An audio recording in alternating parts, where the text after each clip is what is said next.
Hoy, en Filosofía y Coso, vamos a hacer un especial acerca de los orígenes de la medicina. Cómo se gestó esta ciencia, quién fue Hipócrates y cómo se llegó a que haya médicos tan capos como Dr. House.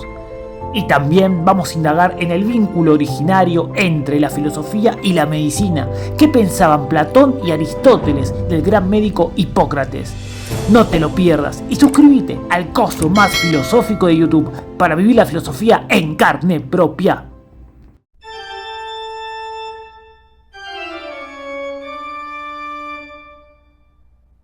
La práctica médica más antigua era llevada a cabo por los sacerdotes. Sin embargo, desde la mitología podemos destacar al centauro Quirón. El centauro, quien enseñó a los hombres el arte de curar enfermedades, cuyo discípulo fue Asclepios. También fue maestro de Aquiles y de otros personajes mitológicos muy importantes.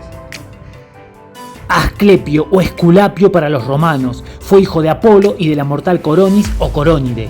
Sus apelativos fueron médico, salvador y su símbolo la serpiente. Y esto se puede apreciar en su vara, que simboliza la profesión médica, y la serpiente, que muda periódicamente de piel, simboliza el rejuvenecimiento. En consecuencia, se le dedicaron templos en zonas saludables, como también ritos y cultos. Las personas enfermas eran llevadas a los templos y curadas mediante ritos mágicos religiosos. Pero a medida que fue pasando el tiempo, empezaron a aparecer médicos que ya no eran religiosos, sino laicos, y que tenían una preparación específica. Estos médicos podían ejercer su arte también en tiendas y en lugares fijos o de viaje, una especie de médico ambulante. Para este tipo de médico que no era sacerdote, se abrieron escuelas junto a los templos dedicados a Asclepio, en donde se reunían los enfermos y posibilitaba el acercamiento a una mayor cantidad de patologías. De esta manera se entiende que el nombre Asclepios se haya utilizado por mucho tiempo no solo para indicar a los sacerdotes de Asclepios, sino a todos aquellos que practicaban el arte de sanar. Las más famosas escuelas de la antigüedad aparecieron en Crotona, Cirene, Rodas, Cniro y Cos. Fue justamente en esta última, en Cos, donde la medicina tuvo una mayor expansión debido al gran Hipócrates, quien, aprovechando de los experimentos de anteriores generaciones de médicos, pudo otorgarle a la medicina el rango de ciencia. Esto es, de conocimiento obtenido mediante un método preciso. Hay que dejar en claro que la ciencia médica no nació de las prácticas de los asclepíades, es decir, sacerdotes curadores, sino de las experiencias e indagaciones de los médicos de las escuelas de medicina anexas a los templos. A medida que fue pasando el tiempo, estos médicos tomaron distancia de los sacerdotes, hasta definitivamente separarse de estos y definir conceptualmente la propia identidad específica. Pero para entender cómo se manifestó todo esto y cómo por consiguiente la medicina científica fue una creación de los griegos, hay que comprender que hace tiempo se descubrieron papiros egipcios que contenían un tratado de medicina. Los mismos demostraron que los egipcios habían llegado a un estadio bastante avanzado de la elaboración de material médico, con indagación en ciertas reglas y algunos nexos de causa y efecto. De esta manera se debe aceptar el antecedente respecto del origen de la medicina en los egipcios. Del mismo modo que el origen de la matemática griega, por ejemplo, se encuentra también en los egipcios. Si quieren ver cómo se dio este proceso, les recomendamos nuestro video acerca del origen de la filosofía.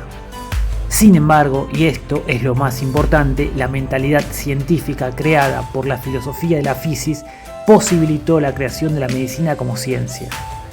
Y si quieren ver quiénes fueron estos filósofos de la fisis, les dejamos en la pestañita el video donde los trabajamos. ¿Y quién fue el personaje considerado como el fundador de esta medicina científica? Fue ni más ni nada menos que el gran Hipócrates de Cos, considerado como el creador de la medicina científica griega. Y fue tan importante, y lo sigue siendo, que todavía hoy los médicos pronuncian el famoso juramento hipocrático. Se sabe que Hipócrates nació alrededor del 460 a.C. y murió en Tesalia alrededor del 370 a.C.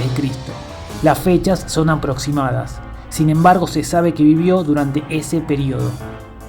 Hipócrates fue el jefe de la escuela de medicina en Atenas, en donde ya Platón y Aristóteles lo consideraban como el paradigma del gran médico. Si tomamos el libro de Jaeger, Paideia, Los ideales de la cultura griega, nos dice que el periodo de florecimiento de esta escuela comienza a mediados del siglo V y va asociado al nombre de su maestro Hipócrates, en quien Platón ve ya en el siglo IV la personificación de la medicina por antonomasia. Y agrega, Aristóteles lo invoca también como prototipo del gran médico. ¿Y qué vínculo hubo entre la medicina de esa época y la filosofía? This is important. Recurriendo otra vez al gran texto Paideia, Jaeger nos dice que en Sócrates las referencias a la medicina abundan sorprendentemente en él. Y no son casuales, sino que guardan relación con la estructura de su pensamiento, más aún con la conciencia de sí mismo y el ethos de toda su actuación. También nos dice que Sócrates era un médico, un verdadero médico, pero del hombre interior. Además, en referencia al vínculo entre medicina y filosofía, destaca que aún no existía por aquel entonces una ciencia natural exacta. La filosofía de la naturaleza de aquel periodo era la suma de lo inexacto. No existía tampoco un empirismo filosófico. Toda referencia de principio a la experiencia como base de toda ciencia exacta de la realidad iba asociada siempre en la antigüedad a la medicina, lo cual ocupaba por tanto una posición más filosófica dentro del conjunto de la vida espiritual. Y para terminar, agrega que fue también ella la que transmitió estas ideas a la moderna filosofía. El empirismo filosófico de los tiempos modernos es hijo de la medicina griega, no de la filosofía griega.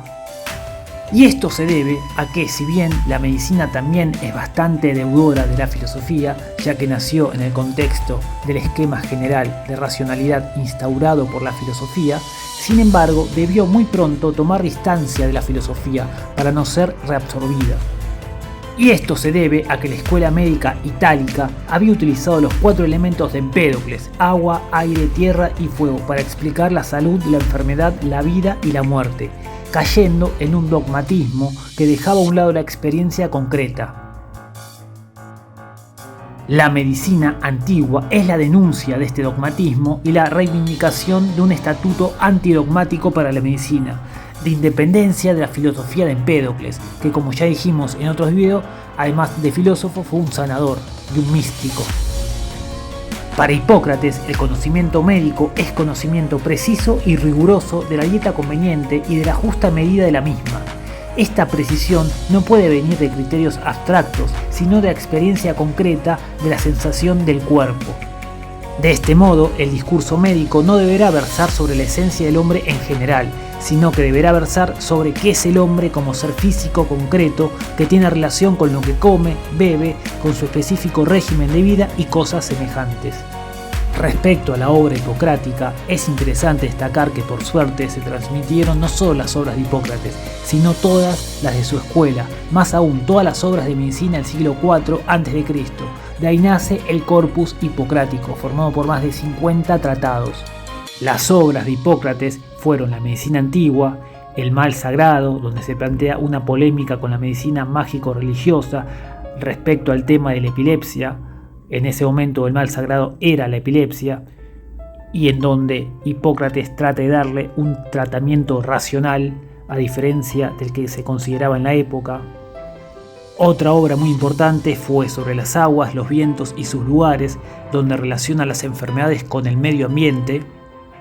Otra que se llamó Las epidemias, los aforismos y el famoso juramento. Las obras de Hipócrates son sumamente interesantes.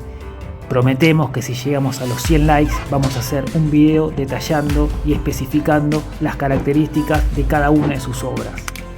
Así que por favor pongan like. Y ahora sí, nos despedimos. Que tengan un gran día y ojalá les haya gustado el video. Y por favor, suscríbanse al coso más filosófico de YouTube. para vivir la filosofía en carne propia. Bye.